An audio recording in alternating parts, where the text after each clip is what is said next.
Whether you're eating eggs for breakfast or tacos for dinner, many people reach for their favorite hot sauce to top off the dish. Though it provides a nice flavor in the moment, for some of us, the spicy food lingers in our chest hours later. When you feel heartburn, what you're actually experiencing is called acid reflux, where the food and acid from your stomach flows back up into your esophagus.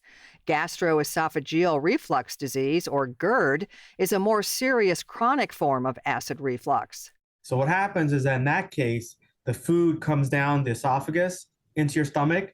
The pressure zone relaxes but doesn't tighten up enough. So you get this acid and food going back up to the esophagus, and it causes that burn, that heartburn. That's Dr. Samir Patel, a surgeon at Atlanticare who specializes in general foregut and bariatric surgery. He says that GERD can develop from many things, such as a bad diet, smoking, or being overweight.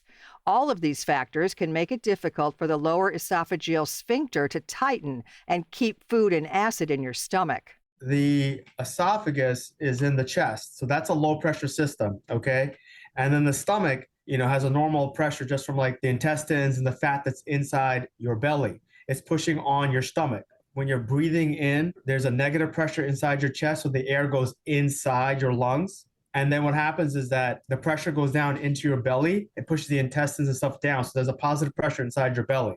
But with someone who's overweight, there's extra fat sitting on top of their stomach and destabilizing the delicate pressure balance. Everything from your esophagus to your stomach is like a balloon. So if there's a lot of pressure on the outside of that balloon, it's going to go up into the esophagus. Patel says that the same imbalance can occur in weightlifters and often in women during their pregnancy. What happens is that because of the uterus and the baby, you have all this pressure inside your belly pushing up against your actual stomach itself, the organ, and it basically causes some of your stomach to go inside your chest. And that's called a hiatal hernia. So a lot of women, after giving birth, they have damage in their diaphragm, which is the breathing muscle that separates the esophagus and your chest and your stomach that's in your belly. And Patel says that once there's damage, it will only continue to get worse without medical intervention. We're born with this natural weakness inside your diaphragm, your breathing muscle. And that pressure zone is to prevent stuff from going into your stomach up into the esophagus. So just over time, being overweight, heavy lifting, foods, that pressure zone gets damaged. The National Laboratory of Medicine reports that more than 60 million Americans experience heartburn at least once a month. And though having these symptoms every now and then is normal, depending on your diet, leaving chronic acid reflux untreated can have serious consequences. Back in the day when all of us used to drink and smoke, the number one cause of esophageal cancer was smoking. Now that only 10% of Americans smoke, the number one cause of esophageal cancer is reflux disease. And they just think it's not a big deal. They think, I'll just take some Pepsin or Protonix whenever I feel like it. But what happens is that over time, the acid damages the lining of the esophagus, and it does changes where over time it can progress to esophageal cancer. So by actually treating the heartburn pretty aggressively, you can actually prevent cancer in the long term. But when should you get checked out? Patel says to first identify the cause of your heartburn. For many people, coffee is a common culprit. If you're experiencing heartburn most days because of your caffeine habit, Patel recommends cutting back until your symptoms go away. However, if you give up coffee and the heartburn persists, it may be time to see a doctor. The first step is change your diet, stop smoking, stop drinking alcohol, stop eating caffeinated foods. If that doesn't work, then we try medical therapy. We try acid blockers. Let's decrease the acid that's inside your stomach. There's nothing that we can do to actually increase the pressure that's in the pressure zone. So we have to basically work around it. We already know the pressure zone is weak. The damage is done. So how do we basically decrease the acid from going up into the esophagus? We basically decrease the acid being produced by the stomach. For many patients, lifestyle changes and medicine are a great solution, but only if they're not using the medications long term. Studies have shown that women, men, everybody who takes the medication long term, there's a higher risk of osteoporosis, there's a higher risk of getting community-acquired pneumonia, higher risk of getting diarrhea, and there's higher risk of getting cardiac arrhythmias from taking the medications. Patients whose condition can't be solved solely by drugs will have to undergo tests to see how serious their case of GERD is. We'll do biopsies to make sure there's no precancerous lesions, or God forbid you do have cancer. we will test your esophagus to see how well it functions. And we'll place an actual probe inside your esophagus that measures how often does acid hit the esophagus from the stomach. It lets us objectively tell patients how bad is your esophagus because it comes up with a score. So a lot of patients say, yeah, I have bad heartburn. Well, how bad really is it? The score has 3 levels: mild, moderate, and severe. The worse their GERD is, the better of a candidate they are for surgery. We take the stomach and we wrap it around the esophagus like a bun around a hot dog to basically reintroduce that pressure zone that we had when we were born. And what happens is that in the operating room, I measure how tight I make the bun around the hot dog, okay? Because the goal is to make it tight enough so that after surgery, the reflux symptoms go away, but not too tight, because if you make it too tight, patients will have difficulty swallowing after surgery. So you want to make sure it's a bun around a hot dog and not a pig's in a blanket. The first form of this procedure was used in the 1950s. Doctors would completely wrap the stomach around a patient's esophagus, which created major issues for their quality of life after surgery. 60% of patients had difficulty swallowing after surgery because the wrap was too tight. So patients had difficulty swallowing, they had difficulty burping. The way it works is that you swallow air while you're talking, you swallow air while you're eating and drinking. And then what happens is that when you have all this gas buildup inside your stomach, your lower esophageal sphincter, that pressure zone relaxes and the burp comes up, the air comes up.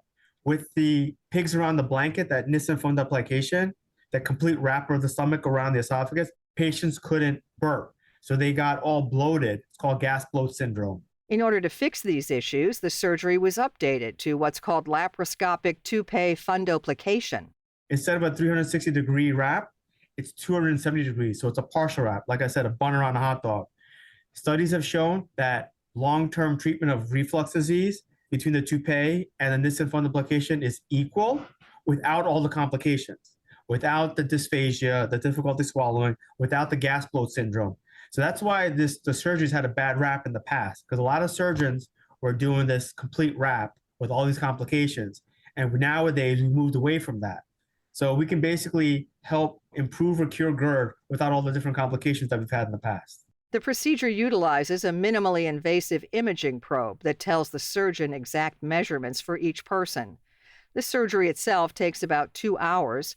Then, after staying the night for observation, the patient is free to go home. So they're basically pretty much cured of GERD unless they decide to do something stupid like, oh, I had a meatball with sauce. I'm like, well, you're going to have heartburn if you eat tomato sauce. It's not going to completely cure you. To avoid any setbacks, all of Patel's patients meet with a nutritionist to go over foods that are safe to eat after surgery.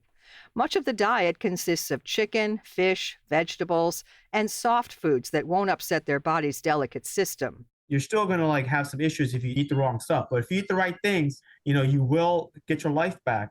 I mean, you're not going to win any chili pepper eating contests after surgery, but you will get your life back. You can find more information about Dr. Samir Patel and all of our guests on our website, radiohealthjournal.org. For more behind the scenes, follow Radio Health Journal on Facebook, Twitter, and Instagram. Our writer-producer is Kristen Farah. Our production manager is Jason Dickey. I'm Nancy Benson.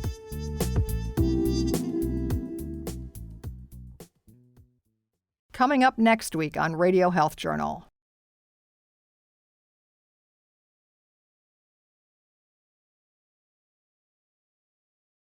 We're kind of taught to always help others and never to think about yourself. And I think that's terrible advice. Why being selfish is sometimes your healthiest option. Then getting stuck in a crowd is more dangerous than you may think. The density of the crowd gets so high that you can't inhale, you can't take a breath. And so the casualties in crushes are often by asphyxiation because people just can't breathe. All that and more on Radio Health Journal. I'm Reed Pence, the producer and host of Radio Health Journal. If you like listening to Radio Health Journal, you'll also like our sister show, Viewpoints, which covers a wide array of topics from education to history to the environment. Here's a preview of what they're covering this week on Viewpoints. Amazon seems totally invincible. I think, last year Facebook seemed totally invincible, and then it went all meta on us and seems highly invincible at this point. Exploring the decline of another seemingly invincible company, General Electric. Then, the waitress will bring this big slab of cream pie to the table, and just like you look to the table next to you and you look over and say, I want a piece of that. You're gonna need to grab a piece of pie after this story. I'm Marty Peterson. And I'm Gary Price. These stories in depth this week on your public affairs magazine, Viewpoints. Listen to Radio Health Journal and Viewpoints on your favorite radio station. And subscribe and listen anytime on Apple Podcasts, Google Play, and Spotify. Also, follow us on Instagram and Twitter at Radio Health Journal. And that's Radio Health Journal for this week. Follow us on Twitter, Facebook, and Instagram to learn more. And check Apple Podcasts, Google Play, and Spotify for a library of past programs.